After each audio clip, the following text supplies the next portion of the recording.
Tá bom, vou começar. Hello, everyone. It's a pleasure to introduce today Ingrid Pellizzoli, who is a postdoc research fellow at the University of Potsdam in Germany and is soon moving to the University of Warwick in the UK. She completed her PhD degree over here at URGS in the white dwarfs group. She is the co-lead of the TESS working group 8.4 Evolved Compact Binaries and the quality control scientist for the Foremost mission. She manages the blog Astropontos, which publishes articles in Portuguese about recent results in astronomy in a language accessible to undergrad students. Thank you so much, Ingrid, for accepting our invitation. You may start when you're ready. Thank you, Anna. So I'm going to share my screen and hopefully that is going to work.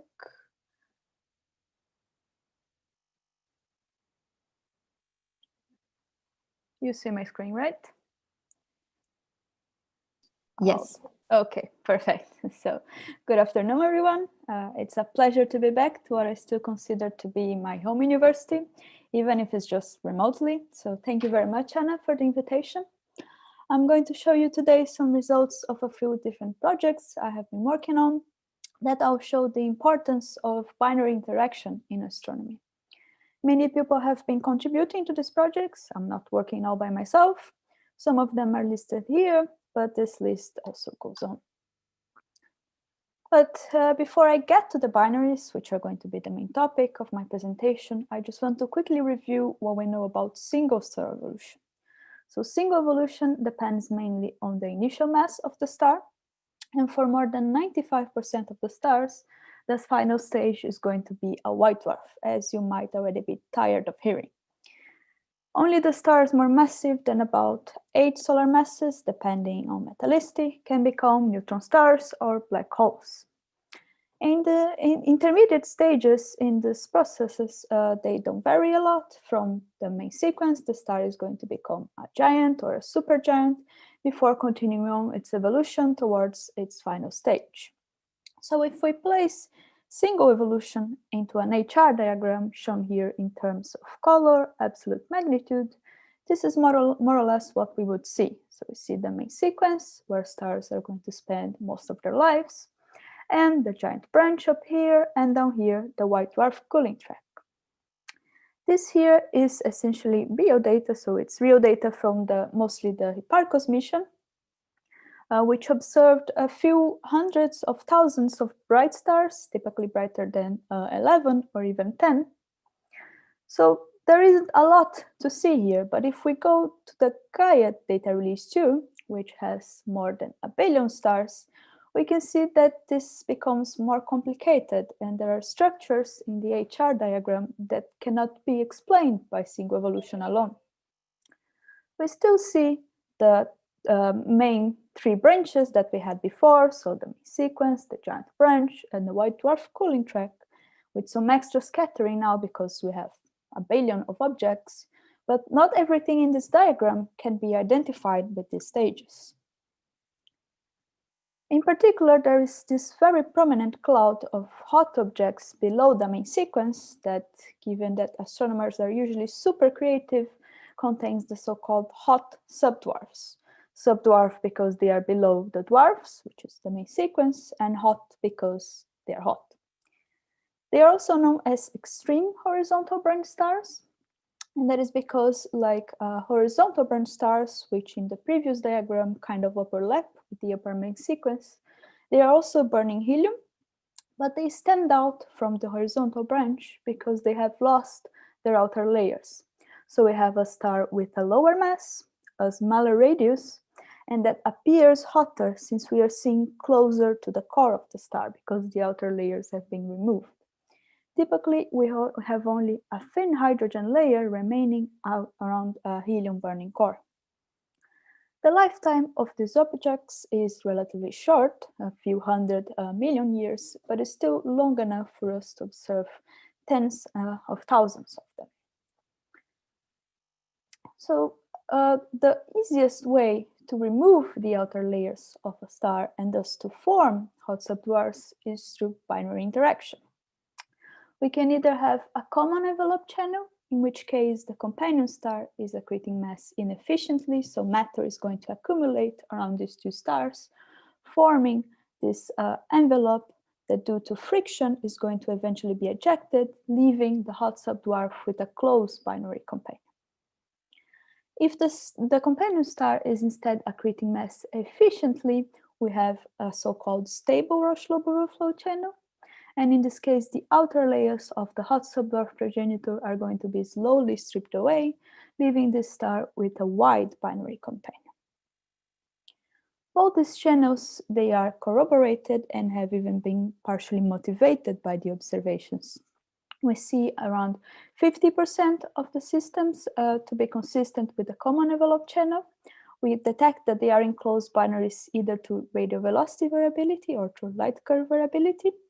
And for 30% of the systems, we find them to be consistent with the stable Roche-Loborou flow channel. Because of the longer periods, these objects are usually detected only because they have a composite spectral energy distribution. So we can see that there are two stars contributing to the light. But for around 20 objects, we do have radial velocity variabilities, but that took a few years of follow-up. Note that these 2% here, they don't add up to 100%. And that is because a large fraction of hot subdwarfs have no detected companions. These supposedly single objects, they could be explained as the product of a merger. And typically the merger of two helium white dwarfs is the invoked channel. But the problem is that unlike the other two scenarios, this one is not really corroborated by the observations. Some problems are that the predicted mass distribution for this channel predicts massive hot subdwarfs that we don't really observe. It also predicts that single hot subdwarfs are going to be rotating fast, whereas most single hot subdwarfs are slow rotators. And finally, most helium white dwarfs are actually found with carbon-oxygen or canonical white dwarfs as companions. So we even have a potential lack of progenitors for this scenario.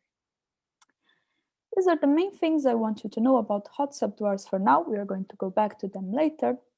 But first, let's go back to our HR diagram, where there's a second group of objects, which is not as prominent as the hot subdwarfs, but is still noticeable, which is this cloud connecting the main sequence and the white dwarf cooling track. It can be partially explained by the existence of white dwarfs with main sequence companions. So the observed color is going to be a combination between the blue of the white dwarf with the red of the main sequence, and they end up here in the middle. But this cloud also contains the so-called extremely low mass white dwarfs, which are known as ELMs.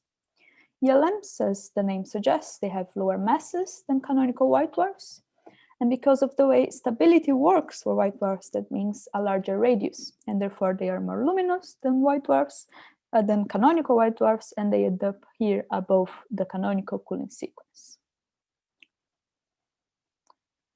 Like hot subdwarfs, ELMs are also stripped stars, but in this case, the outer layers have been lost before the onset of core helium burning. So we have a degenerate core, typically of helium, and a compact object with just, again, a thin hydrogen layer around it. The masses of ELMs are still somewhat under discussion. I like to say that the key definition is that they have masses that are too low to be explained by single evolution, because it would take longer than the age of the universe for a low main sequence star to form such a low mass white dwarf. And that is definitely true for masses below 0.3 solar masses, which is typically the adopted upper limit for an ELM. The radius is smaller than for hot subdwarfs, since they are compact objects, but is still larger than for canonical white dwarfs. The temperatures are cooler than 20,000 Kelvin, typically, because they are not burning anything anymore. And because they are not burning, their evolution is essentially just a cooling process, which implies in a long lifetime. As I have already alluded to, ELMs are also thought to come from binary interaction involving either a common envelope channel or a stable Roche-Loborou flow, just like for the hot subdwarfs. But for ELMs, we still do not have a good estimate of how well these channels contribute. not only because the known sample of ELMs is quite small, it has less than 100 objects compared to, for example, over 5,000 for hot subdwarfs, but it's also biased towards objects with short periods because people have typically used rate of velocities to identify these objects, and that is going to favor the common envelope scenario. Due to this similarity between ELMs and hot subdwarfs, you might be wondering if they could also form from mergers, like when we have proposed for the hot subdwarfs. And there is a question that I have often asked theorists, and this is the answer that I usually get from them. So it's maybe, with the promise that if we do find a single object, then they're going to calculate models for me. So it's still an open question if ELMs can be single, as we know for a fact happens for hot subdwarfs. Now, if you're just watching my presentation out of curiosity, you might be asking yourself, okay, now I know what hot subdwarfs are, I know what ELMs are, why should I care about these objects? If, for example, I'm only interested in cosmology. Well, these objects, as I said, are often found in binaries.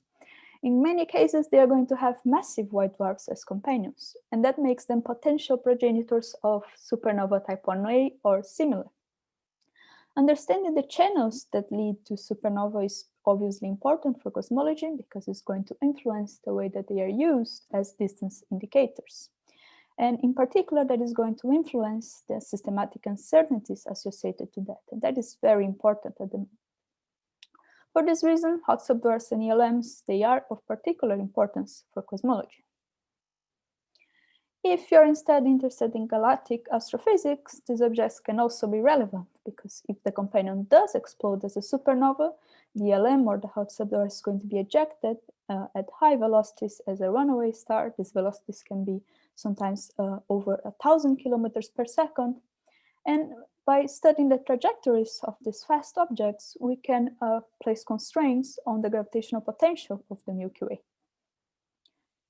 If you're not really interested in our galaxy, but in other galaxies instead, there's also a good reason to care, especially the case of hot subdwarfs, because they are what causes the UV upturn or the UV excess that is often observed for old elliptical galaxies, because, well, hot subdwarfs are essentially the only old, blue, and bright object. If you do not really like binaries, there's still a good reason to care because hot subdwarfs and ELMs can both pulsate. That means that we can investigate the interiors of these objects using their pulsation frequencies and use what we learn to calibrate coefficients that are important for stellar evolution in general, such as reaction rates. Finally, if you don't really care about any of this, you're only doing research because you're interested in eventually winning a Nobel Prize, it's still worth keeping an eye on these objects. Both ELMs and hot subdwarfs are promising targets for the new field of multi-messenger astronomy. Not only they are bright in the electromagnetic spectrum, they can be very strong sources of gravitational waves because, as I said before, they are often found in closed binaries. I'm illustrating that with this plot here that shows the so-called verification binaries for the upcoming LISA detector. This is the detection limit that is predicted for LISA. What LISA is going to do is it is similar to what LIGO is currently doing, but to operate from space looking at a different frequency range that is dominated by galactic binaries. In this diagram here, the black circles are binaries that are still in interaction, the so-called AM-CVN binaries. And for these objects, although they are the most abundant type of verification source, it's very difficult to determine the mass of both components because, as I said, they are still in interaction, they are still attached to each other.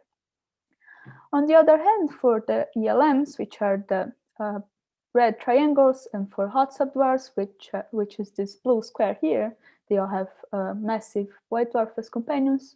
For these objects, we can estimate the masses precisely from their electromagnetic spectrum alone. So we can combine what we learn from the electromagnetic spectrum with the gravitational wave measurements to improve not only our understanding of these objects, but also of how gravity works in these extreme environments. So summarizing this introduction, which I know had quite a lot of information, what we learned so far is that single stellar evolution cannot explain the whole of the HR diagram. For example, it doesn't explain hot subdwarfs and extremely low mass white dwarfs, which are objects that seem to be explained by binary evolution. But at least for hot subdwarfs, there are single objects which are currently challenging our formation models. And of course, hopefully I gave you enough reasons to keep watching this presentation and to care about these objects. So now what I will do is to go into some more detail for a few topics of this introduction, showing some contributions that myself and my collaborators have done towards solving some of the open questions that I have alluded to. And I'm going to start with this puzzling existence of single hot subdwarfs. So as I mentioned before, the proposed merger scenario to explain these objects is not really corroborated by observations. And because of that, people have turned back to previously proposed scenarios involving only single stellar evolution. The scenarios were mostly proposed before we actually knew that hot subdwarfs show a high binarity rate. Possible channels include helium mixing at the tip of the red giant branch, causing enhanced mass loss, or strong RGB winds that will cause the helium flash or the onset of core helium burning to occur at a higher temperature, and both these things would then place the object into the stream horizontal branch. But if hot subdwarfs could indeed form from one single lonely star, we should also expect them to be able to form in non-interacting binaries. And if that is the case, some of the non-white binaries, which we assume have formed to stable Roche-Lobe overflow, they actually might have not interacted at all. This would imply that the companion did not accrete mass or angular momentum from the hot subdwarf, or in other words, that this companion still shows a rotation that is typical of a node filled main sequence star. We checked if that was the case by studying the rotation periods of hot subdwarf companions in white binaries using light curves from the TESS mission. As I've mentioned before, companions in those white binaries are usually detected because they contribute to the light, or for example, to the spectra. So here in blue is the spectrum of a hot subdwarf, in red is the spectrum of a G-type star, and in black is what we would observe. And you can clearly see that there's this changing slope that indicates to us that there are two stars contributing to the light. And that's why these hot subdwarfs are also known as composite hot subdwarfs. Given the brightness of hot subdwarfs, the detected companions are typically main sequence stars of type F, G, or K, because they are the ones that have a similar luminosity to a hot subdwarf. If we had instead an earlier type sequence star, it would then completely dominate and we wouldn't detect the white dwarf. Whereas a later type main sequence star would be cooler and then we wouldn't detect it. FGK type stars, they typically show spots, just like our sun does, and that can lead to a periodical variability in the light curve as the star rotates, because it leads to a change in surface brightness. So what we did was to search for this type of variability in the 123 known composite hot subdwarfs that were observed with TESS to sector 20, which was the sector that was available at the time that we did this study. So here I'm showing two examples of rotational variables that we found. The TESS data is in gray, in black is a running mean, and in red is the fit that we did to determine the rotation period of the companion. Excluding a few systems for which the data was inconclusive, our final sample had 96 composite hot subdwarfs, and for 61 of those, we were able to detect the rotation of the companion. So the next step was to compare the rotation period of this sample with filled main sequence stars. So here in black, the hatched bars are the histogram for our sample, so hot subdwarf companions, and in blue is the histogram for a sample of filled main sequence stars that were observed with Kepler. And what we did was to select stars so that they would have the same temperature distribution as our sample, so the same spectral types. And also, we restricted the periods to within the range that we would be able to detect. And that's how we get this histogram with this error bars here by sampling these main sequence stars a few times. And it's easy to see that these two distributions are quite different. The distribution is almost uniform for field main sequence stars in this region, whereas for the hot subdwarf companions, we see this very prominent peak at short periods and only a small tail to longer periods. This is actually quite similar to what is observed for young stellar clusters, such as these two, shown here to your right, in which the stars have just finished accreting material or are still accreting material, or in other words, angular momentum. And because of that, they're still rotating quite fast, sometimes close to the critical velocities. So this similarity between hot subdwarf companions with these stars that have just accreted matter, and this difference compared to field main sequence stars, is a clear evidence that these hot subdwarf companions indeed have accreted matter from the hot subdwarf that has caused them to spin up. So what we are seeing here is an evidence for interaction in these wide binaries. And although we don't detect that for absolutely all the objects in our sample, only to around 63% of them, this fraction approaches 100% when the limitations of TESS are taken into account. So TESS is designed for bright stars, and on top of that, it has a pixel size of 21 arcsecond, which is really huge. And because of that, contamination can be a real problem. So for example, the variability of a star can be washed away if its aperture is contaminated by nearby stars that are constant. So limiting our sample to objects whose reported contamination was smaller than 3% and that were brighter than 13.5, what we saw is that the fraction of companions for which we detect the spun-up rotation rises to almost 80%. If we go only to stars brighter than 12, then this fraction is 100%. But in this case, we only have 6 systems. Still, the fact that a spun-up rotation is detected for a fraction that approaches or is even consistent with 100% of our systems shows that this consequence of formation in single systems does not occur. Quite the opposite, non-wide binaries do show signs of interaction. So one might think that there might be even wider binaries detected only because they are moving in the same direction, which in fact did not interact.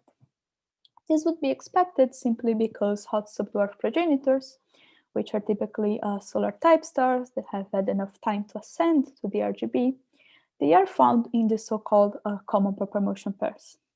So if one of the stars in this pair suddenly turned into a hot subdwarf without doing anything to its companion, we should still observe this hot subdwarf in a common proper motion pair. And we should see these common proper motion pairs with a frequency as high as for hot subdwarf progenitors. So we probed if that was the case by searching for common proper motion pairs to non-hot subdwarfs using the Gaia data release 2. Again, we focused on confirmed hot subdwarfs from a catalog that was compiled by my collaborator, Stefan Geyer. But in this case, we only looked at those with good astrometry, which is about half of the known sample. So we searched for stars within a 20,000 AU radius of each of our stars. And we searched for objects whose parallax and proper motions were consistent with those of our star within 3 sigma, indicating that these two objects are not only at the same distance from us, but moving in the same direction, which suggests that they are gravitationally bound to each other. Doing that, we found 16 possible common proper motion pairs, which I'm showing here. So the arrows are the direction of proper motion. The hot subdwarf is the star in the center, which is typically bluer, and the other one is the possible common proper motion companion. If we place these objects in an HR diagram, this is what we see. So the hot subdwarf is the open blue square, and the candidate companions are the red dots, typically in the main sequence. Looking at these numbers, what we get is a fraction of hot subdwarfs with common proper motion pairs of only 0.5%. Even if we can't really generalize this number, because we are looking at a fairly inhomogeneously selected sample, the message is that it's quite small. So for solar-type stars, which again are hot subdwarf progenitors, the fraction is as high as 15%. On top of that, for 6 out of these 16 objects, the hot subdwarf is known to have a closed binary companion. So those are actually triple systems where this hot subdwarf formed in an inner binary through one of the binary interaction channels that we know works. For the remaining 10 systems, there is no study on their binarity, so we cannot say that they are not triples. And in fact, the fraction of triples among the progenitors is fairly high. For 36% of common proper motion in sequence pairs, at least one of the stars is in a binary. So this fraction of triples among the progenitors is actually high enough to explain all of the systems that we have found. So this suggests that another consequence of formation from a single star also does not occur. In fact, hot subdwarfs do not have common proportional companions with a frequency as high as for their progenitors.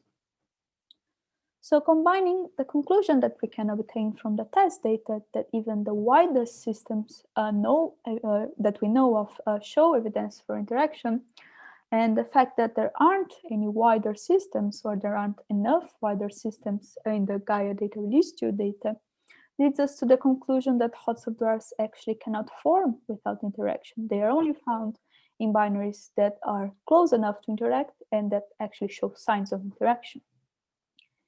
That implies that the systems that are apparently single, they either have yet undetected companions, or they must come from another scenario involving stellar interaction. If the helium white dwarf merger channel doesn't work, there are other proposed merger channels in the literature that should be given more attention. And there are also alternative scenarios, such as supernova stripping or interaction with substellar companions, that should be considered too. But then the question is, how do we know which of the scenarios is the correct one? And that's the next thing I want to talk about. So different models, they are going to predict different ranges of properties, such as different mass distributions, as I'm illustrating here for the 3 main proposed channels for hot subdwarf formation. And as I mentioned before, the fact that we do not find massive hot subdwarfs is exactly what tells us that the helium white dwarf merger channel doesn't seem to work quite well. But in order to be able to compare models with observations directly to look at numbers versus numbers, we have to be really careful about selection effects. For example, if we look to the sky at night, we might think that blue or yellow stars are the most abundant ones because we see more of them. But in reality, we see more of them simply because they are brighter, so we can detect them up to larger distances. Whereas red stars are fainter, so we can only detect them if they are nearby, even though they are more abundant. One way to get around this effect is to select your sample by imposing a limit in distance up to a distance within which you know that you can detect all of the objects of interest.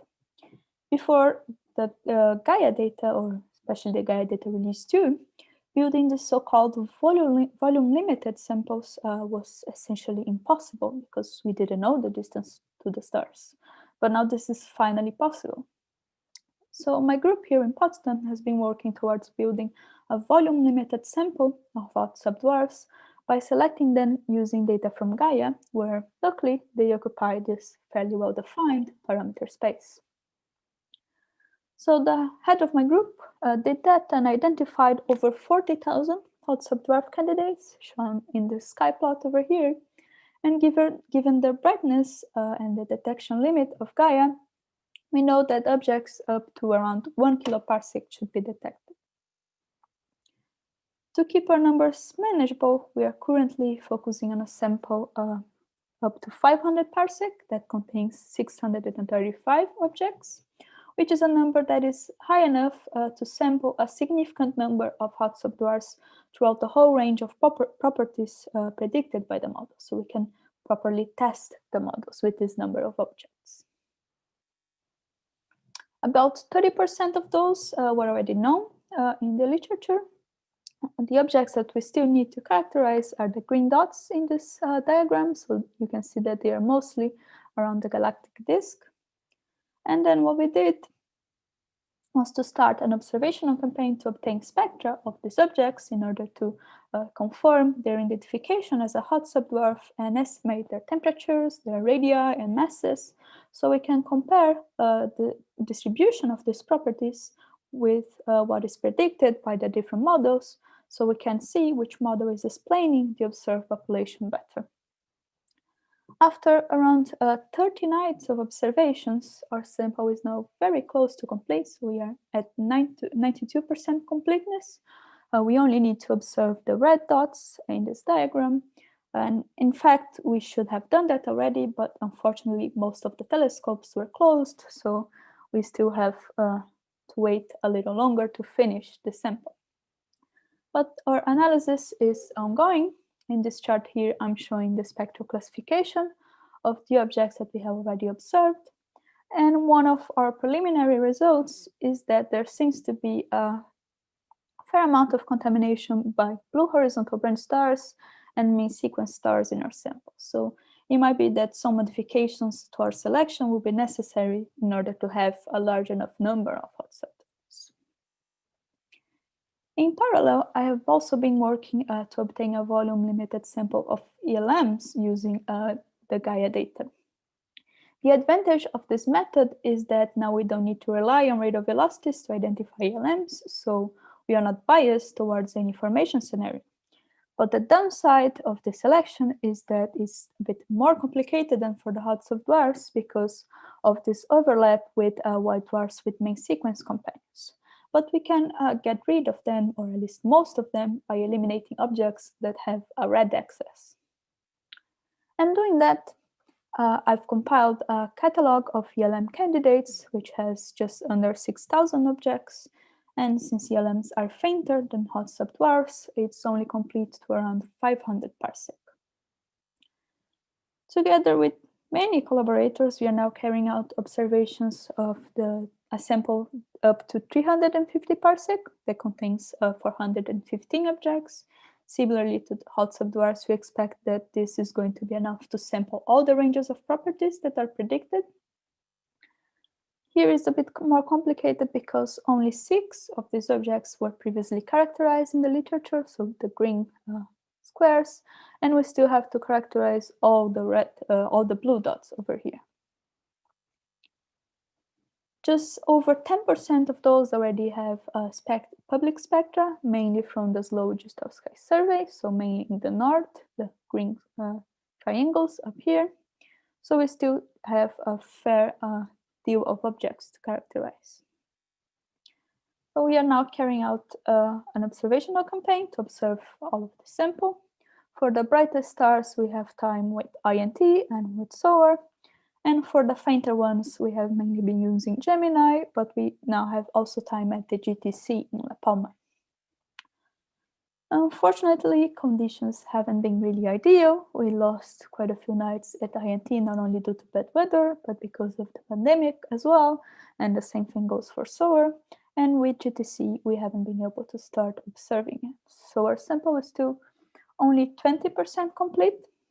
I have now added open green squares here, which are the objects that we have observed.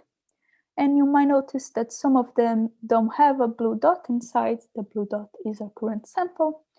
And that is because we have used our initial observations to already improve our selection and reduce contamination. So this diagram here is summarizing our results so far. The observed objects are the colored dots. And the color gives an estimate of the radial velocity difference between spectra. So we are taking at least 2 spectra of each object, and this gives us an indication of whether this object might be in a binary or not. If it has a high radial velocity difference between spectra, it's probably a close binary. If this is low, it's either a long period binary or a single object. The shape of the symbol is dictated by the logarithm of surface gravity. The circles have gravity that is consistent with an ELM, whereas the triangles have higher gravities. And you will notice that there's a fair amount of triangles at the bottom of our initial selection, which is this black dashed line. And that's why we decided to move our selection to this red line over here to limit this contamination. But it's important to mention that these objects are still interesting because they are in the threshold between a helium core or a carbon-oxygen core. And they can even have a hybrid core, so they will be extremely useful for calibrating our evolutionary models. Doing this follow-up, some interesting individual objects also appeared. So for example, up here we have a star whose spectra suggested a radial velocity difference of around 200 kilometers per second, and that happened in only 20 minutes. This star actually had some photometry from the ZTF survey, and in there it showed a period of only 10 minutes. After seeing that, we went back to our spectra, and we noticed that the line profiles, they seem very deformed compared to the what would be the best fit model, which is this red line over here. The profiles seem shortened, and that is a possible indication that the line center was moving during the integration. Or in other words, that the velocity of the star was varying significantly during the integration, and that is why this is very deformed, and that is expected from such a short period. This would be the third shortest period white dwarf binary if the result is confirmed, and we have already obtained some extra time to observe this object again and confirm this result. And one cool thing is that this object would be easily detected in gravitational waves. So stay tuned for maybe some very cool results. Another of our binaries showed a radial velocity variation of over 400 kilometers per second, in this case over 2 nights. It also had some ZTF flight curve, and for this one the period is around 80 minutes. And that is also consistent with the radial velocities that we obtained that are down here. So this is not extremely short, and this object might not be detected in gravitational waves. It's going to depend on the masses of the components. But the most interesting aspect of this star is that the spectrum shows many metal lines. For white dwarfs, or at least canonical white dwarfs, metals are not expected in the atmosphere because gravity is so high that they quickly sink to the core. But for ELMs, the effect is not so intense because the gravity is lower. And in fact, our models suggest that even the rotation of the star might be sufficient to counteract gravity and keep some metals in the atmosphere. This has been detected in low quantities for a few stars, and this is definitely the most metallic object detected so far. So we are going to use these abundances to calibrate our models. Finally, in the last few minutes, I also want to show you one interesting object that resulted from our follow-up of the hot subdwarfs, which is a star called HD 265435, which seems to be both a new supernova on-way progenitor and a new verification binary for LISA. As the name HD suggests, this is a bright star that is part of the Heinrich Draper catalogue, and it was classified by the group of women that we now know as the Harvard computers. And nobody paid attention to this star for many years because it was assumed to be a regular, normal, boring main sequence star. But then Gaia showed that it's in fact a hot subdwarf. So we included this object to be observed by the TESS mission, and it was. And we found it to show a period of around 100 minutes. So up here is the light curve folded to this period. And we also obtain radial velocities, which are shown in the bottom. The x-axis is the same for both curves, and it's showing 2 orbits, so you can see that this is, in fact, repeating. At first glance, this data might not seem super impressive. We are just looking at 2 boring sinusoidals. But if you look more closely, we can notice that this object is quite special. So for one, the total amplitude of the radial velocity curve is of the order of 700 kilometers per second.